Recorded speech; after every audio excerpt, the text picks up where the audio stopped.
ఇక ఖమ్మం వేదికగా బీఆర్ఎస్ సమర భేరీ మోగించింది. ఖమ్మంలో జరిగిన బీఆర్ఎస్ ఆవిర్భావ సభకు కేరళ, ఢిల్లీ, పంజాబ్ సీఎంలు, యూపీ మాజీ సీఎం అఖిలేష్ యాదవ్ హాజరయ్యారు. చేతులు కలిపి ఐక్యత చాటారు. బీఆర్ఎస్ సభకు గులాబీ శ్రేణులు భారీగా తరలివచ్చాయి.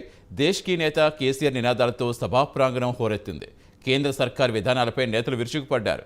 బీజేపీ నేతలు దేశాన్ని వెనక్కి తీసుకెళ్తున్నారంటూ మండిపడ్డారు.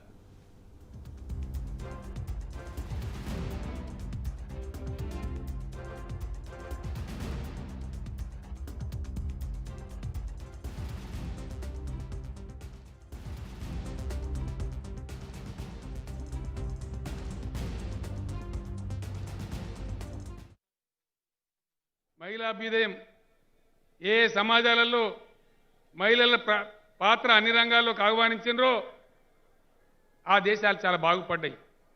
మన దగ్గర ఎంత తెలివి ఉన్నా నువ్వు వంటింట్లోనే ఉండాలి, మేము మాత్రం బలాదూరు తిరుగుతాం అనే పద్ధతిలో మన దేశం ఉంది. ఈ లింగ వివక్ష పోవాలి. మహిళల యొక్క పాత్రను అన్ని రంగాలలో పెంపొందించాలి. ఆ విధంగా మహిళలకు 35% చట్టసభల్లో రిజర్వేషన్ కూడా బీఆర్ఎస్ ప్రతిపాదిస్తూ ఉంది. ఆ విధంగా ముందుకోవాలని మనవి చేస్తూ ఉన్నా. ఇదే పద్ధతులలో ఇంకా అనేక రకాలుగా ఈ దేశాన్ని మతపరిచి మతపిచ్చి లేపుతా ఉన్నారు. విశాఖ ఉక్కు కర్మాగారాన్ని నమ్ముతా అంటున్న మోడీ గారు, నేను మొన్ననే చెప్పిన, కొత్తగూడెంలో చెప్పిన, ఇంకో సభలో చెప్పిన, పర్వాలేదు నీ చేతుల అధికారం ఉన్నది అమ్మేయి, విశాఖ ఉక్కును ఎట్టి పరిస్థితుల పోనీయం, మళ్ళీ తీసుకొని పబ్లిక్ సెక్టర్లో పెడతాం, ఇది మా వాగ్దానం అని కూడా చెప్తా ఉన్నాం. ఇప్పుడే మాన్ గారు చెప్పినారు, రైళ్లు పోయినాయి, విమానాలు పోయినాయి, సడకులు పోయినాయి, చివరికి వ్యవసాయాన్ని కూడా ప్రైవేట్ చేస్తారట.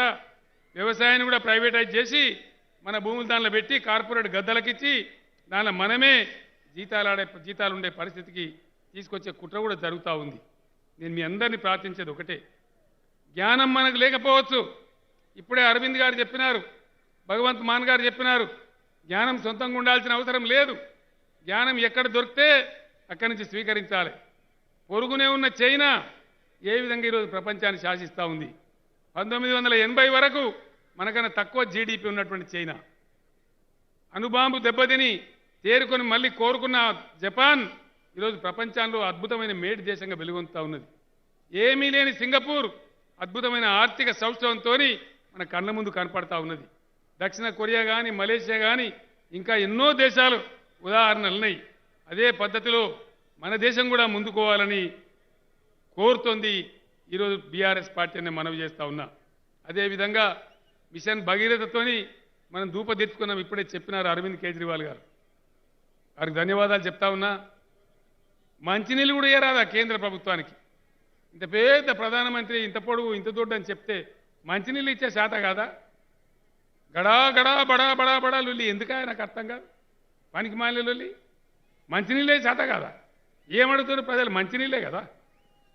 5 ఏళ్ల లోపు మా ప్రభుత్వాన్ని ఎన్నుకోండి, విపక్షాల ప్రభుత్వాన్ని.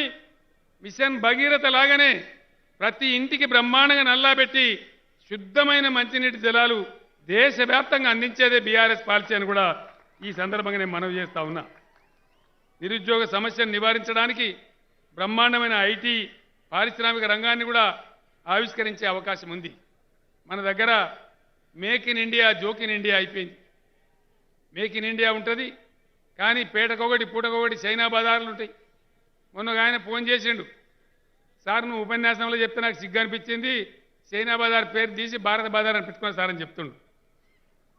ఆ విధంగా అగ్నిపథ్ను కూడా రద్దు చేస్తాం తప్పకుండా. సైన్యంలో జరిగే నియామకాలు ఒక పద్ధతి ఉండాలి, సైన్యానికి ఒక సిస్టమ్ ఉండాలి.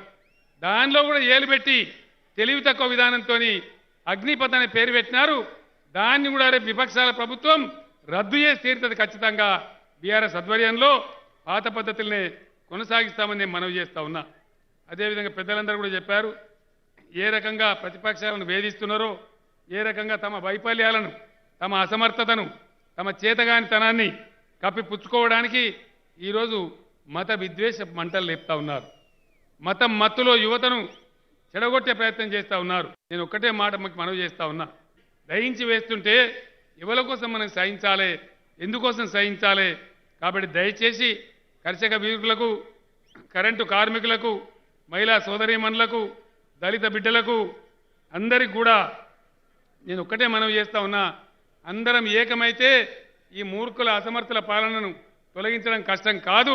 ఒక అజ్వలమైనటువంటి భారతదేశాన్ని ఆవిష్కరింపజేసుకోవడం కోసమే బీఆర్ఎస్ ఆవిర్భవించింది. ఈరోజు ఇంతమంది పెద్దలు కేజ్రీవాల్ గారు, మాన్ గారు, విజయన్ గారు, డి రాజా గారు, అఖిలేష్ యాదవ్ గారు మన మధ్యకు వచ్చి మనకెంతో సంఘీభావాన్ని బలాన్ని ఇచ్చారు. రాబోయే రోజులలో కొద్ది రోజులలోనే బీఆర్ఎస్ యొక్క టోటల్ పాలసీస్ కూడా బ్రహ్మాండంగా ప్రజల ముందు పెడతాం.